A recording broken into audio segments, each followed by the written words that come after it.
Welcome to this podcast.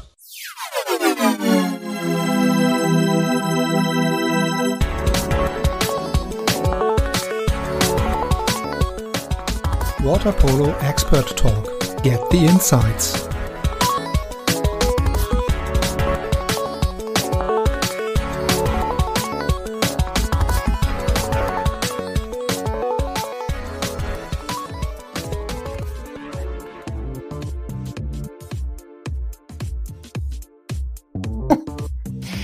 Good. Yeah, so as already mentioned, so welcome back, Alex, to the next session between the two of us. So I already mentioned that the last session, the first recording, is 2.5 years ago. So welcome back after a long period of time. So I would assume that during these 2.5 years, there are so many things going on your side. So I really appreciate that you take the time to tell us a little bit more about all the things happened in the meantime. Maybe. Yeah, so so maybe we do not have enough time to cover all of that. maybe we need another session. Absolutely. Yeah. So on this time, we do not need 2.5 years right now to prepare that. So maybe let's start with the most important one. That you will receive a little baby this year. Yeah. Yes. End of May, baby end girl. Of May. Okay. Very, very excited. Yeah. Yeah. So very excited. And how is it going in the meantime? So all the preparations are ready and ongoing, or what tells your wife? Yes. I mean, it's hard being away from her during the pregnancy, because she's back home in San Diego. But seeing everything come together, and we're almost ready. She's 30 weeks right now, and 10 more weeks. It's crazy. I'm so excited to be a dad. Also, just extremely terrified. You know, there's a dichotomy to it. So I would say, it's very excited. I can agree on that. Especially when it's the first one, for sure. So that's I think the normal situation. But you already mentioned that you are far away from her most of the time, I guess. So what do you expect there, or what was the biggest difficulties you have during the time, maybe? Between the to be away, so that's the biggest part. It's just being away is the hardest part.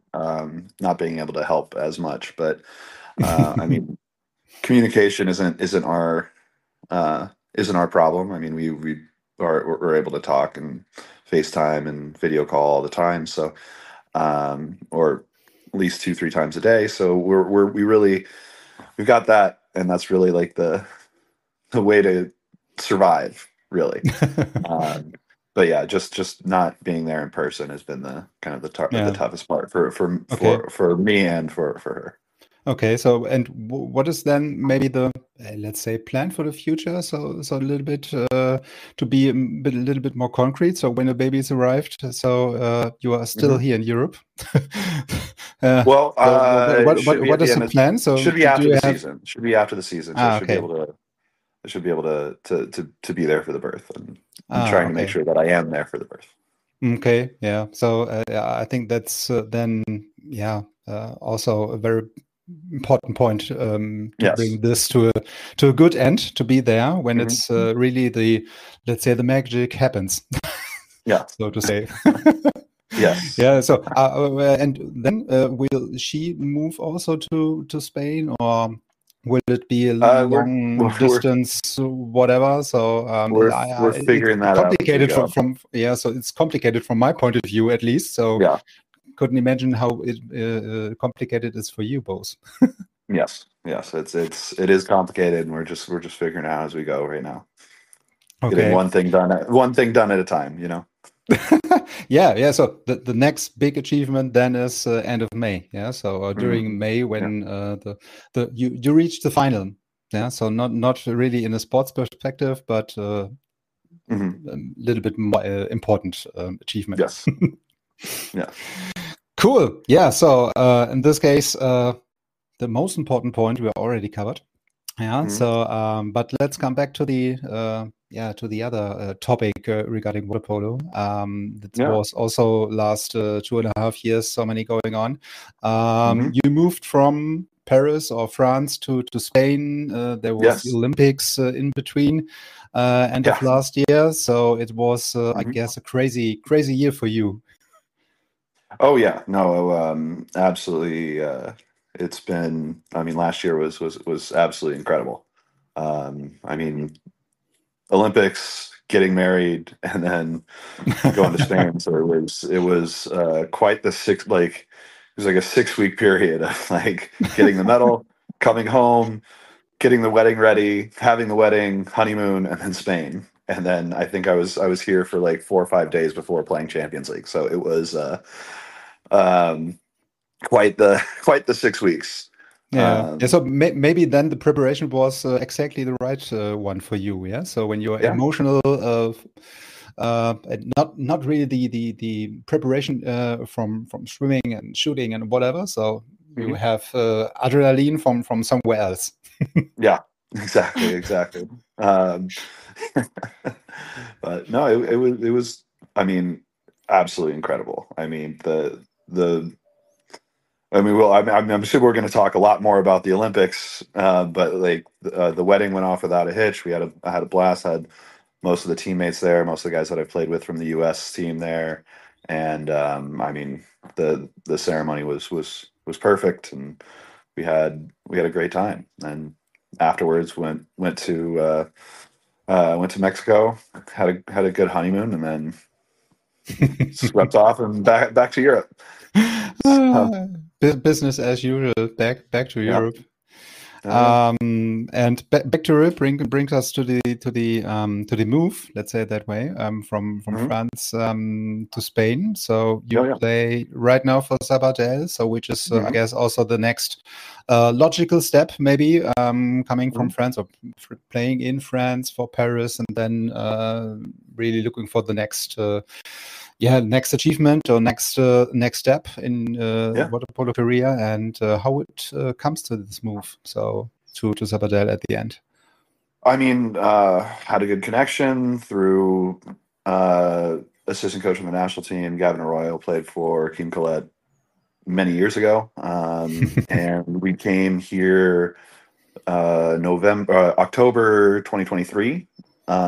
We had a training camp here with the national team with Sabadell and with Barceloneta, and made the connection there. We had the training trip with the national team in preparation for Pan American Games.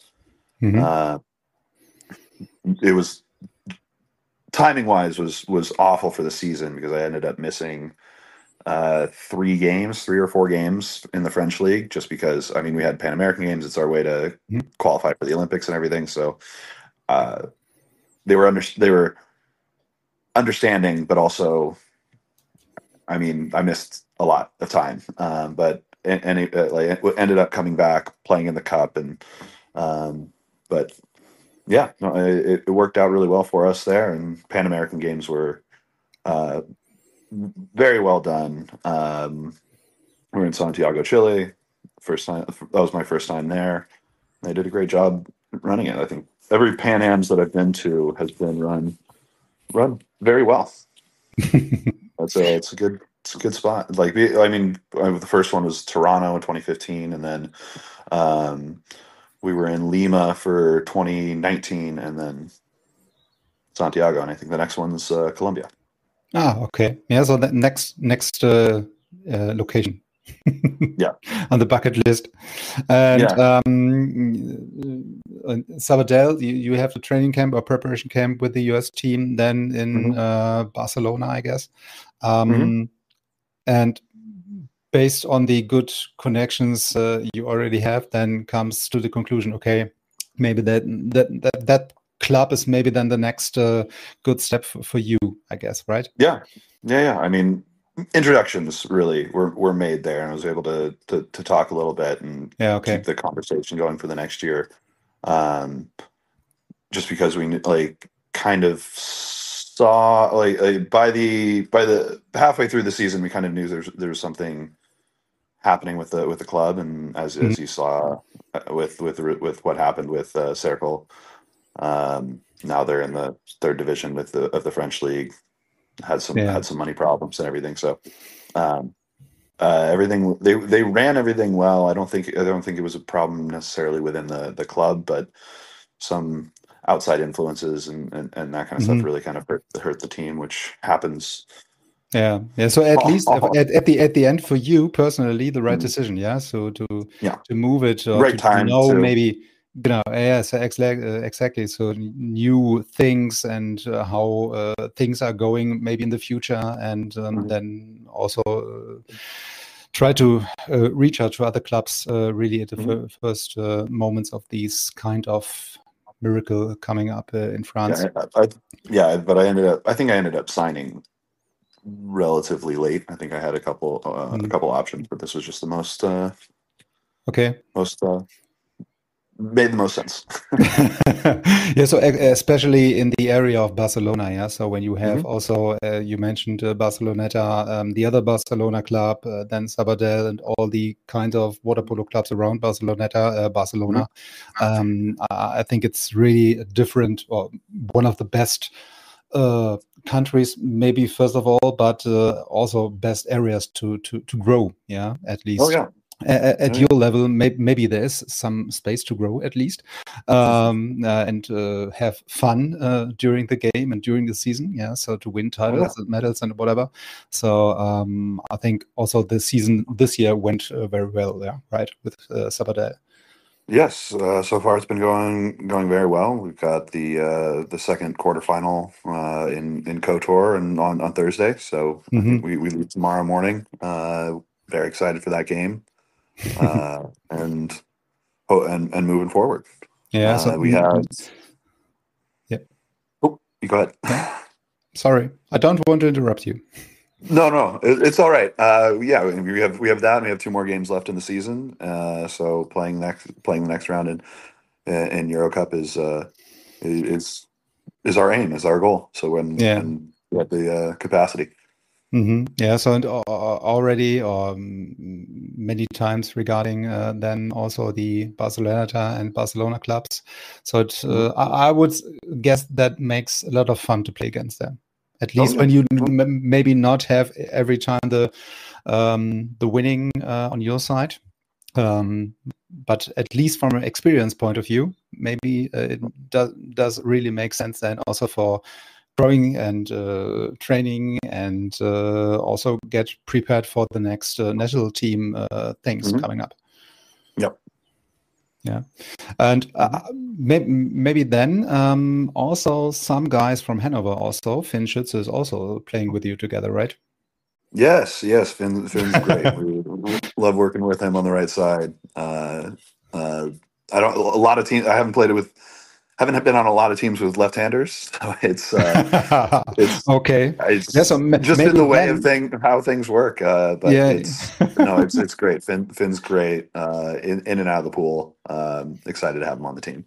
Yeah. So maybe then our team here in Laatzen is not the right team for you because we do have three left-handers. So Oh, wow. A yeah. coach So of we three. have yeah. So maybe then in the let's say last period of your career, so we can talk about any signing when you have the experience to play together with three left-handers, maybe at the end somehow.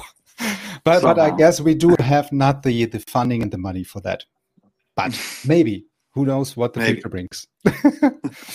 um, so let's talk about a little bit of about the big topic about last year. You already mentioned the Olympic Games and the bronze medal Oh yeah. and the first medal for the US team, right? Or the first really big First since achievement. 2008. Ah, Yeah, okay. Yeah. 2008 silver with in Beijing, and so that's our first medal since then. And then before Ah, that, okay. I think was 88, also Oh. silver. 88 and 84 silvers with Mm-hmm. that team. So it's been a while since we made it to the podium. Yeah. But it's been, I mean, it was an incredible experience. Yeah, yeah. So maybe before we talk about the end or the happy Mhm. end at the end, Yeah. maybe you have some things in mind. You can guide us a little bit through the Olympic Games during Oh, yeah. the different stages of the tournament. Mhm. So, what was the first games you had? Yeah. First game we had Italy. Ah, We wanted, not we had, not an yeah. easy start. No, not an easy start at all. But we knew it was important, and unfortunately, didn't go the way we wanted it to. Obviously, we lost that game. It kind of got away from us in the fourth quarter, and it was very much like, okay, in the Olympics, with the bracket play and knowing that you need to be, you can't be in the bottom two because Hmm. otherwise you're out. So like in Rio, we were in that position. We ended up losing to we lost to Croatia, Spain, um, Montenegro, and who else am I? And we beat Italy and we beat France. But the points put us uh, in fifth for the group. So we were eliminated there, and then in Tokyo, the bracket we had South Africa and Japan. So we knew that we needed to win those two games to move on, and then we had Japan first, and playing the obviously Tokyo Olympics were, I mean, crazy with COVID and everything, Hmm. and no Hmm. fans in the stands, playing against the home team in their home country. First game, probably it was the most important game of the Olympics for us and for them, because it Hmm. really ensured we would make it in, or we'd have a harder road to get in.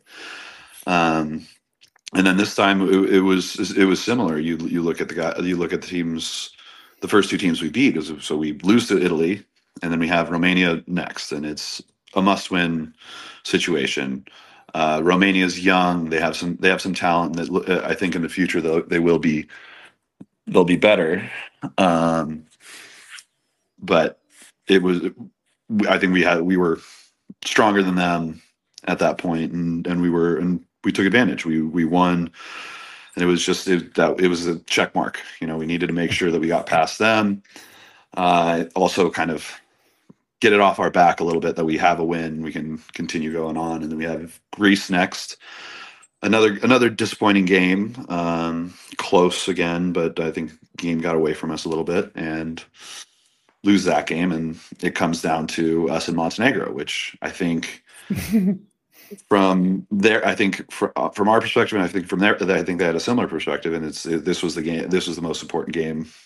Like I said, with Tokyo, like us against Japan, us against Montenegro is the most important game, just to get in the top four.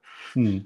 Um, and yeah, it was. I mean, we played phenomenal in that game. We played amazing. Like going into that game, we knew that, like, if looking at the stats and everything, you knew that Montenegro was playing incredible in 6-on-5. They were running a 3-3, and they had a really good.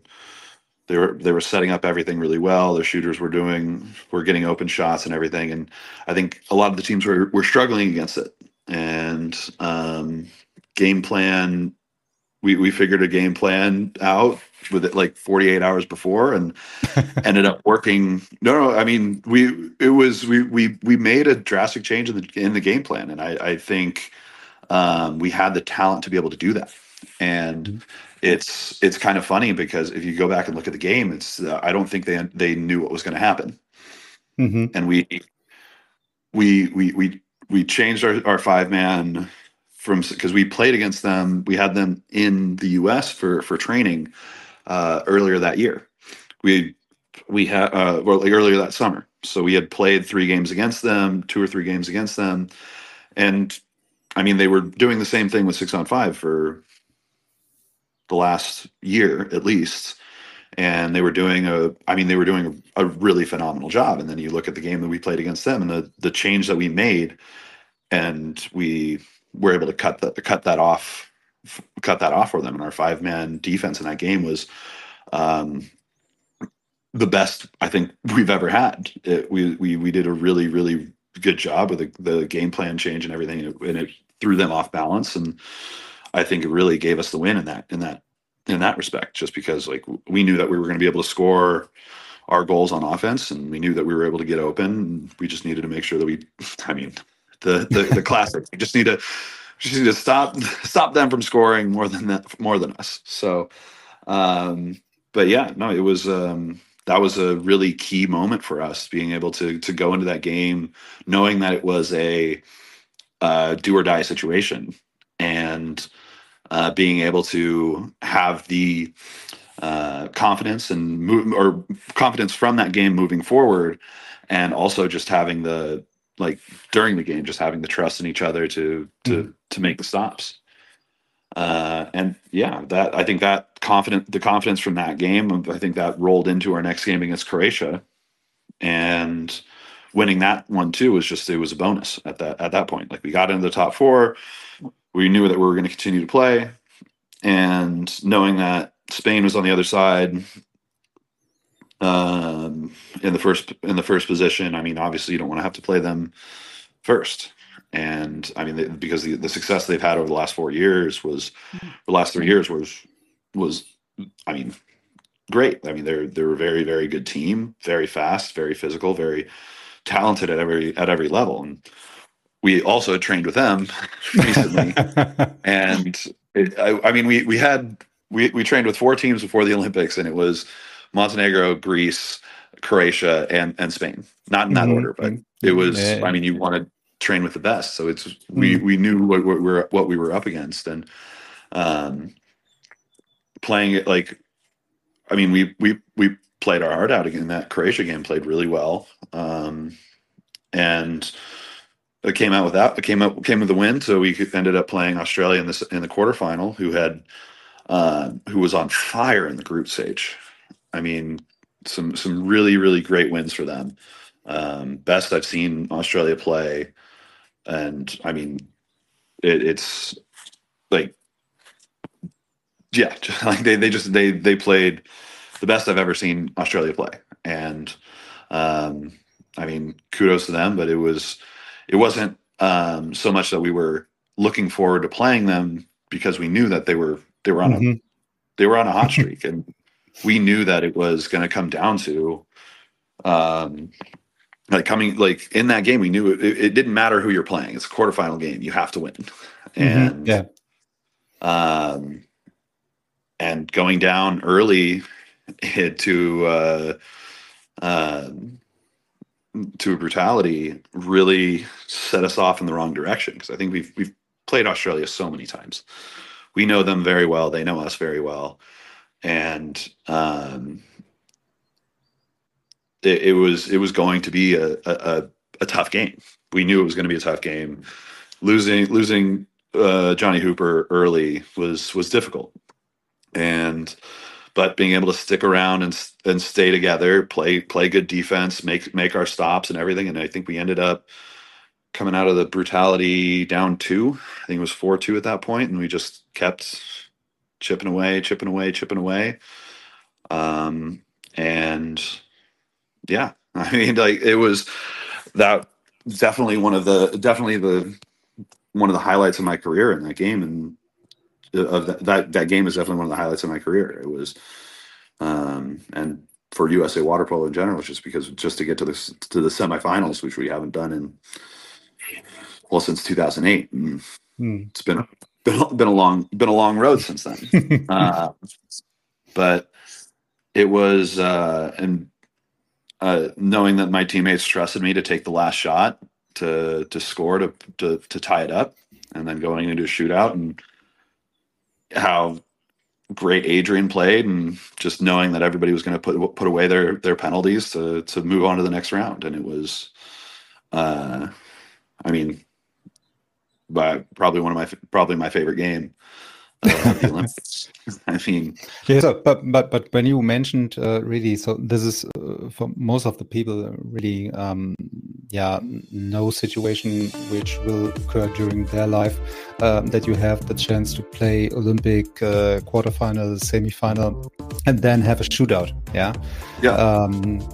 That's I would expect a really special situation where you have to be ready mentally on so many aspects, I would say. Is it such a special thing at the end?